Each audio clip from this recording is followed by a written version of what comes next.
A paz do Senhor a todos os irmãos. Eu estou gravando esse vídeo aqui para dois motivos.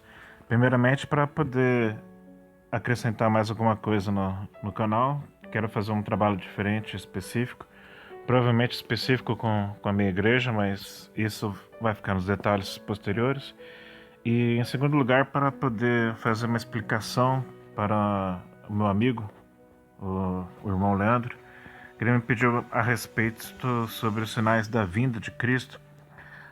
Me contou a respeito de um pregador de que fez uma alegação em sua pregação, falando a respeito de Mateus 24, versículo 14, cujo qual ele diz a respeito dos sinais da vinda de Cristo e pontuou a respeito da pregação ser expandida em toda a face da terra a toda criatura, e dizendo que esse não era um sinal da vinda de Cristo. Mas tem alguns pontos que eu quero acrescentar nisso. Vou explicar a visão dele em cima da verdade de que realmente esse não é um dos sinais, mas por explicar mais a fundo isso. Então vamos lá. Primeira coisa, vamos falar quanto às vindas. Vamos considerar nesse caso a primeira vinda de Cristo como sendo terrena, há 2021 anos atrás, que é o que descreve João, capítulo 1, em que o verbo se fez carne e habitou entre nós. A segunda vinda, vamos colocar como sendo no arrebatamento, lembrando que o arrebatamento será nos ares, assim como Tessalonicenses fala, João 14, do 1 ao 3 fala, e 1 Coríntios 15, do 51 ao 52. Já a terceira vinda iremos colocar como sendo a vinda de Cristo como a igreja. Só para salientar, a segunda vinda de Cristo, ela virá para pegar a igreja.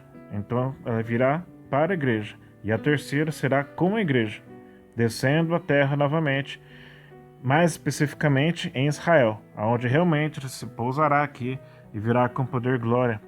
É que podemos observar em Lucas 21, 27, Mateus 16, 27. Agora vamos falar a respeito do cumprimento das profecias. É importante falar de que a chegada de Cristo na Terra em carne, ela está descrita desde Gênesis e ela foi cumprida literalmente. Podemos analisar isso em Isaías 64, versículo 1, famoso texto de Isaías 64, em que ele mesmo expressa essa profecia diante dos fariseus, dizendo que o Espírito do Senhor estava sobre ele, e realmente estava. Podemos ver isso em Salmo 118, versículo 23, Deuteronômio 18, 18, Isaías 50, versículo 5. Acredito também, da mesma forma, de que a segunda vinda de Cristo, lembrando, a segunda vinda nos ares, que será pela a notícia do arrebatamento, ela também será cumprida literalmente. Tem muita coisa na Bíblia de que ela é simbólica, mas nesse caso ela será cumprida literalmente. Mas muito bem, para poder falar de evangelho, explicar a respeito do evangelho, que ele menciona o evangelho do reino, o evangelho da graça, temos que analisar o que é evangelho. A palavra evangelho, o evangelho, o evangelia também, já escutei essa versão, ela vem do grego, em que quer dizer boa notícia, boas novas. Podemos dizer como exemplo o decreto de Pinênio, em que ali fala a respeito do nascimento de Augusto César em 9 a.C., e ele é um dos maiores imperadores, o primeiro imperador de Roma, marcando assim uma grande sucessão de imperadores para governar grande parte do Oriente Médio, inclusive a região em que nasceu nosso Salvador. Então, como o Evangelho é uma nova notícia, uma boa notícia, uma boa nova, podemos concluir de que aconteceu vários evangelhos na igreja e vários evangelhos na Bíblia. Um deles mesmo é o que Deus falou para Eva, que diz que da sua semente surgiria aquele que pisaria sobre a cabeça de Satanás, ao que vemos em Gênesis 3,14. Vemos isso também em Noé, anunciando o dilúvio e de que haveria um novo céu, uma nova terra. E isso estava incluindo a Noé e a sua família. Vemos isso também para Abraão, em que ele diz a promessa. E Romanos 4:3 também menciona a respeito disso.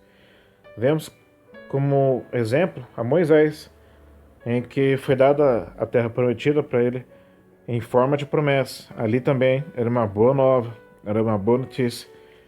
Além disso, temos comumente como sendo o Evangelho do Reino, que está sendo mencionado tanto a João, que Mateus 3, 1 e 2 fala a respeito disso. Jesus também falou a respeito do Evangelho do Reino, que vemos isso em Mateus 4, versículo 17. Vemos também concernente aos discípulos, também falando do Evangelho do Reino, que se encontra em Mateus, capítulo 10, e também sobre o Evangelho da Graça. O Evangelho da Graça ele é falado por Paulo, vemos isso em Atos 20, 24, e sobre os seus discípulos, vimos isso em Atos, capítulo 20, 24. O que é interessante falar a respeito do Evangelho da Graça, que é justamente o Evangelho que nós pregamos também, pela graça do Senhor, é dado esse Evangelho a todas as pessoas que querem conhecer mais a respeito do Reino. Porém, o Evangelho do Reino, ele voltará a ser pregado, que foi o que está mencionando em Mateus 24, versículo 14, em que o Evangelho do Reino voltará a ser pregado. Após o arrebatamento, surgirá novas testemunhas, duas testemunhas que descerão sobre a terra, e o Evangelho do Reino ficará para aqueles que estiverem sobre a terra. E é esse o ponto que eu quero chegar a respeito. Então, automaticamente nós podemos observar de que a vinda de Cristo, ela não será precedida de sinais. Aí você me diz, mas por que não? Por que não existem sinais? Porque, irmãos, a palavra nos diz em Hebreus de que sem fé é impossível agradar a Deus. E como que nós podemos agradar a Deus sendo que estamos esperando sinais da terra? Então quem espera os sinais não exercita a fé. É o que vemos em 1 Coríntios 1, 22, em que fala que os judeus esperam por sinais, os gregos esperam por sabedoria. Mas aí vem a Cristo, que é escândalo para o judeu e loucura para os gregos. Por quê? Os judeus esperavam sinais porque a Bíblia falava a respeito de sinais, pontuando novamente para eles. Tanto é que Mateus ele é deixado especificamente para eles.